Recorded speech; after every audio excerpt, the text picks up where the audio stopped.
پاکستان کا مطلب کیا؟ لا الہ الا اللہ. پاکستان کا مطلب کیا؟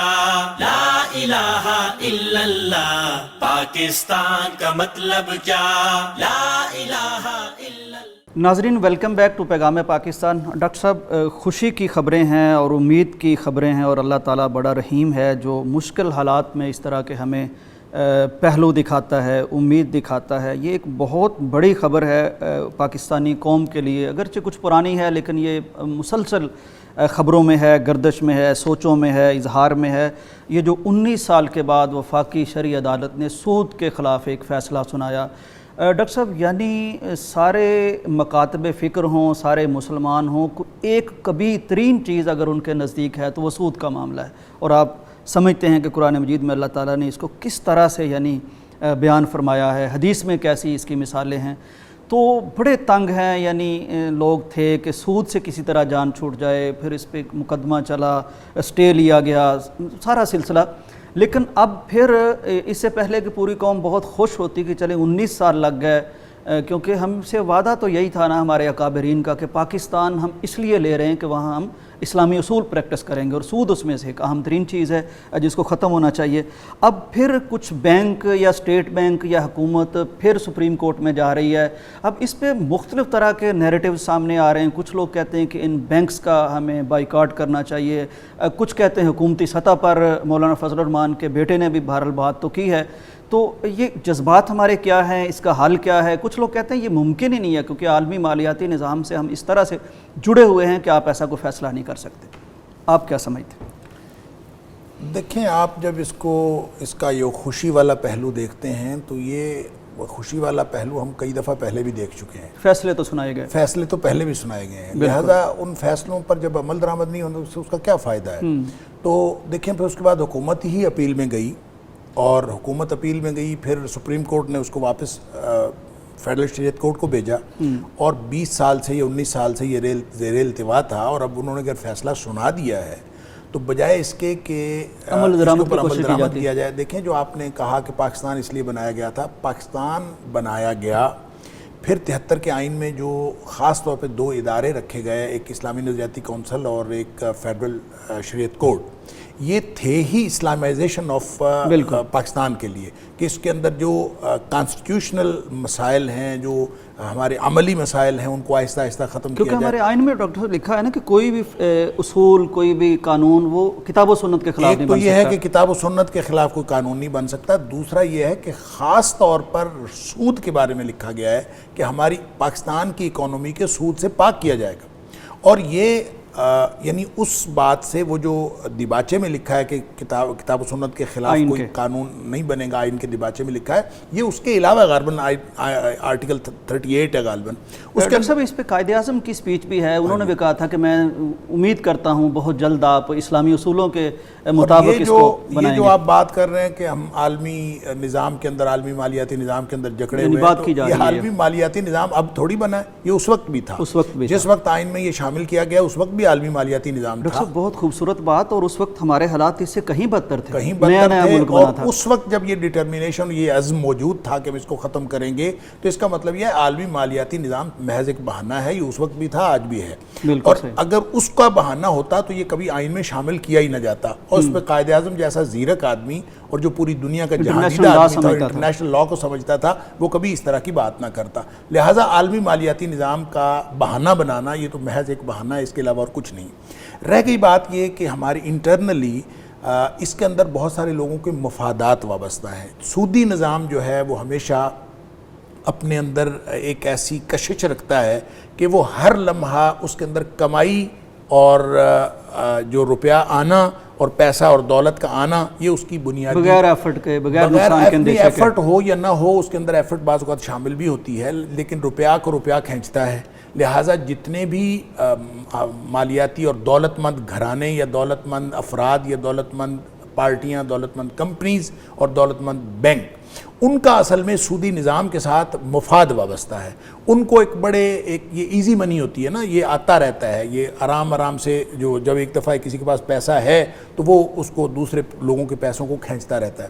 لہٰذا وہ اس سے نکل کر تجارت کے نظام میں نہیں جانا چاہتے. تجارت کے نظام میں محنت کرنی پڑتی ہے, وہ بغیر محنت کے نہیں ہوتا, یہ بغیر محنت کے ہو جاتا ہے. لہٰذا ہم جو کہتے ہیں کہ پاکستان کے اندر غریب غریب تر ہوتا جا رہا ہے اور امیر امیر تر ہوتا جا رہا ہے, اور کوئی متوسط گھرانہ اب پاکستان میں موجود نہیں رہا, یا تو غریب ہیں اور یا پھر بہت امیر ہیں.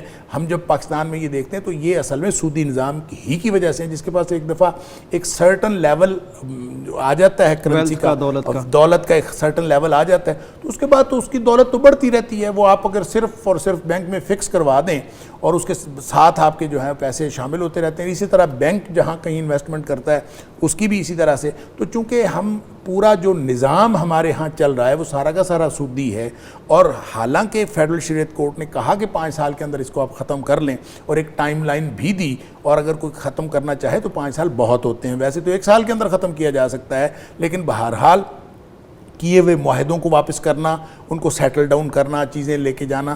نبی اکرم صلی اللہ علیہ وسلم نے بھی جب ختم کیا تھا تو آپ نے بھی ایک موقع پہ آ کے فرمایا تھا کہ آج سے پہلے کا خطبہ حجۃ الوداع میں, خطبہ حجۃ الوداع کے اوپر آپ نے اس وقت ایک یعنی کہہ دیجیے کہ بیک جنبش قلم ختم کیا تھا, اور آپ نے فرمایا تھا کہ آج کے بعد ختم, اور سوائے اصل زر کے جو کسی کا کیپٹل ہے وہ لے لے, کیپٹل دے دے, باقی کسی کا کسی کے اوپر کوئی حق نہیں.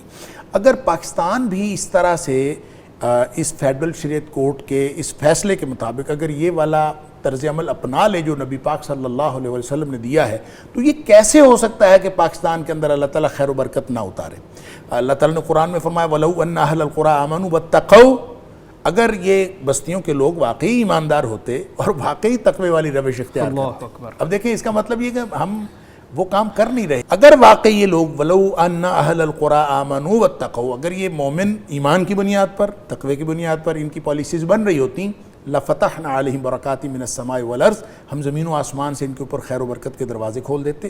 وَلَكِنْ كَذَّبُوا, یہ جھوٹے نکلے, انہوں نے خود تکذیب کی اپنے دعوے کی. لہٰذا وہ جو پاکستان کا مطلب کیا لا الہ الا اللہ تھا, ہمارے بڑوں نے یہ آئین بنایا, آئین کے اندر یہ بات رکھی, یہ پروین موجود ہے کہ اس کو ختم کیا جائے گا, اس کو ہم کرنا نہیں چاہتے. اگر ہم کرنا چاہتے ہوں تو یہ 20-20 سال پینڈنگ نہ پڑا رہے. اور 1991 میں پہلا فیصلہ آیا تھا, اب عملاً ہم یہ اس وقت سے اگر گنے تو اب 32 سال ہو چکے ہیں, اور ان 32 سالوں میں ہم نے کوئی اس کے اندر پیش رفت نہیں کی. اور اگر ویسے تو جب سے پاکستان بنا ہے اس وقت سے ہو جانا چاہیے تھا, لیکن جب سے عدالت فیصلہ دے چکی ہے اس وقت سے بھی ہم اس کو کرنا نہیں چاہتے. لہٰذا یہ اپیلیں ہوں یا جو بھی معاملہ ہو, آپ نے کہا کہ بینک جو ہیں وہ اپیلیں کر رہے ہیں, تو اس کے بارے میں مسلمانوں کو کیا طرز عمل رکھنا چاہیے. بعض لوگوں نے کہا کہ بینکوں کا بائیکاٹ, لوگ ڈاکٹر صاحب سمجھ رہے ہیں کہ بائیکاٹ کریں اس سے اثر ہوگا. بائیکاٹ ویسے ہم کئی دفعہ کر چکے ہیں مختلف چیزوں. دیکھیں یوسف صاحب, یہ تو اپنی ایک کنسرن کا اظہار ہے, آپ اپنی پریشانی کا, اور اس کے ساتھ آپ جب یہ اظہار کرتے ہیں کہ میں بینک سے اپنے رقوم نکال لیتا ہوں, اس کے ساتھ بائیکاٹ کرتا ہوں, تو بہرحال یہ ایک سمبولک اظہار ہے, وگرنہ اس سسٹم سے آپ کیسے نکل سکتے ہیں. آج جب ان 4 بینکوں سے نکلیں گے تو باقی سارے بینک بھی تو سودی نظام سے وابستہ ہیں. لہٰذا ہم تو ہمیشہ سے یہ کہتے ہیں کہ یہ جو اسلامی بینکنگ بھی ہے, جو شخص آج تک بینکنگ نہیں کر رہا وہ اسلامی بینکنگ نام سے دھوکے میں نہ آئے کہ یہاں کوئی بہت واقعتاً اسلامی بینکنگ شروع ہو, چیزیں ملتی جلتی. لیکن اسلامی بینکنگ بہرحال بہت بڑا ایک قدم ہے, اور یہ بہت بڑی ایفرٹ ہے اسلامائزیشن کے لیے, سفر کا آغاز ہے, اور اس سفر کے آغاز میں ہمیں تعاون کرنا چاہیے. لہٰذا وہ لوگ جو کنونشنل بینکنگ میں آج تک بینکنگ کر رہے ہیں ان کو چاہیے کہ کنونشنل بینکنگ سے اسلامی بینکنگ میں شفٹ ہو جائیں. تو یہ تعاون ہوگا ہمارا, اور یہ ہماری طرف سے قدم ہوگا کہ ہم اسلام کی طرف آ رہے ہیں اور سود سے نکلنا چاہتے ہیں.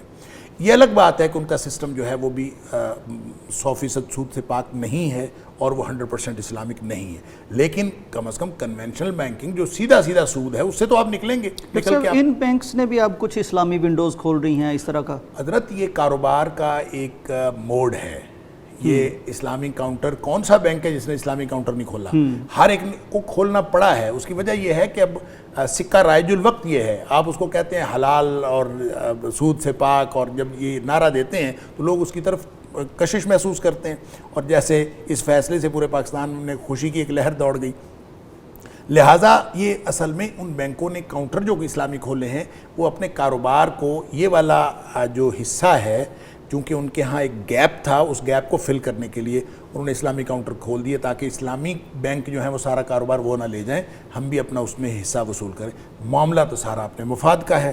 ہاں ان کو کبھی اگر تصور یہ اگر یقین ہو جائے کہ یہ کام کرنے سے ہمیں فائدہ ہوگا مادی طور پر، تو پھر شاید اسی وقت کرنے کے لیے تیار ہو جائیں گے۔ اور یہ بات جو اللہ اور اس کے رسول صلی اللہ علیہ وسلم کی بات کو تسلیم کر لینے میں ہے یا تسلیم نہ کرنے میں ہے، وہ تھوریٹیکل باتیں، یہ بالکل ایک وقت آتا ہے کہ جو حکمران وقت ہے، حاکم وقت کو اس کو ایک اپنی پوری ایڈمنسٹریٹو پاور کے ساتھ اس کو امپلیمنٹ کرنا چاہیے، وگرنہ اس کے اندر کوئی کبھی بھی آپ اگر یہ دیکھتے رہیں گے نا کہ یہ مالیاتی ادارے خود سے تیار ہو جائیں، اس پر کبھی بھی تیار نہیں ہوں گے۔ ان کو یہ بات سمجھ ہی نہیں آتی کہ اللہ اور اس کے رسول صلی اللہ علیہ وسلم کے خلاف جنگ کا کیا مطلب، جنگ کے لیے فَأَذَنُوا بِحَرْبٍ مِّنَ اللَّهِ وَرَسُولِهِ، اللہ اور اس کے رسول صلی اللہ علیہ وسلم کے خلاف جنگ کے لیے تیار ہو جو، یہ بات کسی کی سمجھ میں نہیں آتی۔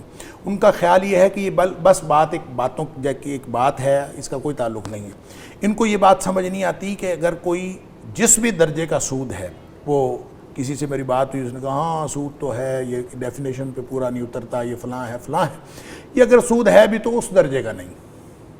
تو میں نے کہا کس درجے کا ہے؟ نبی اکرم صلی اللہ علیہ وسلم نے فرمایا کہ سود کے 70 درجے ہیں، اور 70 درجوں میں سب سے چھوٹا درجہ جو ہے اس کا گناہ یہ ہے کہ جیسے کوئی شخص اپنے ماں کے ساتھ زنا کرے۔ انا للہ و انا الیہ راجعون۔ اور پھر بھی ہم ڈٹے ہوئے ہیں اس پر، تو یہ باتیں ہماری سمجھ بھی نہیں آتی، کیونکہ آخرت پر یقین نہیں ہے، اللہ کے قرآن پر ایمان نہیں ہے، نبی پاک صلی اللہ علیہ وسلم کی باتوں پر ایمان نہیں ہے۔ ایک حدیث میں نبی پاک صلی اللہ علیہ وسلم فرمایا، درہم و ربا، ایک درہم سود کا اگر کوئی شخص کھاتا ہے تو وہ 36 دفعہ زنا کرنے سے بڑا گناہ ہے۔ اچھا، یہ ہمیں سمجھ بھی نہیں آتی۔ اس کی وجہ یہ ہے کہ یہ اصل میں ایک درہم جو ہے وہ پورے مالیاتی نظام کو جکڑ کے یہ غریبوں کا خون چوس کے نکالا ہوتا ہے، اس لیے وہ ایک درہم اتنا بڑا، جب کوئی زنا کا ارتکاب ہوتا ہے تو اس میں 2 لوگ انوالو ہوتے ہیں، اور جب کوئی سود انوالو ہوتا ہے تو سود اصل میں پورے مالیاتی نظام کے اندر سے نکل کے آتا ہے، غریبوں کا وہ خون نچوڑ رہا ہوتا ہے، اس لیے یہ اتنا بڑا گناہ ہے، اور ہم لوگ اس کو سمجھنے کے سے قاصر ہیں اور سمجھنا چاہتے نہیں ہیں اور اس پر عمل کرنا نہیں چاہتے۔ لہٰذا یہ بہت ہی افسوسناک ہے، اس کے ساتھ کنسرن شو کرنا چاہیے۔ بینکوں کا بائیکاٹ کر کے کنسرن شو ہو تو کرنا چاہیے، ایجیٹیشن کر کے، اپنے مظاہرے کر کے، لوگوں کو باہر نکل کے۔ اور میں یہ سمجھتا ہوں کہ اس میں بنیادی طور پر جو ذمہ دار ہیں، یہ تو آپ سارے کے سارے دینی جماعتیں یا عوام الناس یہ کنسرن شو کریں، جو حکومت وقت ہے اس کی ذمہ داری ہے۔ حکومت وقت یہ احتجاج نہیں کر سکتی، وہ قیامت والے دن اللہ کو یہ بھی نہیں جواب دے سکتی کہ ہم نے تو یہ احتجاج کر دیا تھا، ان کے ہاتھ میں پاور تھی، ان کو یہ طاقت استعمال کرنی چاہیے۔ لہٰذا کوئی بھی شیڈیولڈ بینک جب وہ اپیل میں جاتا ہے تو اس کا یہ ہرگز مطلب نہیں ہے کہ وہ حکومت کی مرضی کے بغیر جاتا ہے، وہ حکومت کی مرضی کے بغیر جا سکتا ہی نہیں۔ لہٰذا جو اس وقت حکومت تھی وہ بھی ذمہ دار تھی، اور جو آج حکومت ہے وہ بھی ذمہ دار ہے، اور جو درمیان میں جتنی حکومتیں آئی ہیں سب قیامت والے دن اللہ کے ہاں جواب دہ ہوں گے۔ اللہ اکبر۔ ناظرین، آپ نے اس کی قباحت اور شناعت سن لی۔ ایک شخص اگر ہمارے مخالف ہو جائے تو ہماری زندگی اجیرن ہو جاتی ہے، ہم پریشان ہو جاتے ہیں۔ کوئی ملک ہمارے مخالف ہو جائے تو پورا ملک بیٹھ کے سوچتا ہے کہ یہ ملک کیسے چلے گا، فلاں بڑا ہمارے خلاف ہو گیا، اسے بگاڑ نہیں سکتے۔ یہ کیسا معاملہ ہے کہ جس میں اللہ اور رسول نے ایک چیلنج دے رکھا ہے کہ آپ اگر اس سے نہیں نکلتے سود سے تو گویا کہ اللہ اور رسول کے ساتھ جنگ کر رہے ہیں۔ تو اللہ اور رسول کے ساتھ جنگ کرنے والی قوم، اللہ رسول کے ساتھ جنگ کرنے والا ملک، اس کی معیشت کیسے بہتر ہو سکتی ہے، اس کے حالات کیسے بہتر ہو سکتے ہیں؟ قرآن میں جب کہ اللہ تعالیٰ نے فرما رکھا ہے کہ اللہ سود کو مٹاتا ہے اور اللہ تجارت کو وہ 4 چاند لگاتا ہے، پھلتی پھولتی ہے تجارت۔ تو بہرحال یہ ساری چیزیں آپ کے سامنے۔ حکومت وقت کو چاہیے کہ اپنے آپ پر رحم کھائے، اس قوم پر رحم کھائے، اس کے ماضی پر رحم کھائے، اس کے ان شہداء پہ رحم کھائے اسلام کے لیے جنہوں نے اپنی جانیں دیں۔ اور اب اس لعنت سے ہماری جان چھوٹ جانی چاہیے۔ بریک کا وقت ہے، واپس آتے ہیں۔ پاکستان کا مطلب کیا؟ لا الہ الا اللہ۔ پاکستان کا مطلب کیا؟ لا الہ الا اللہ۔ پاکستان کا مطلب کیا؟ لا الہ الا اللہ۔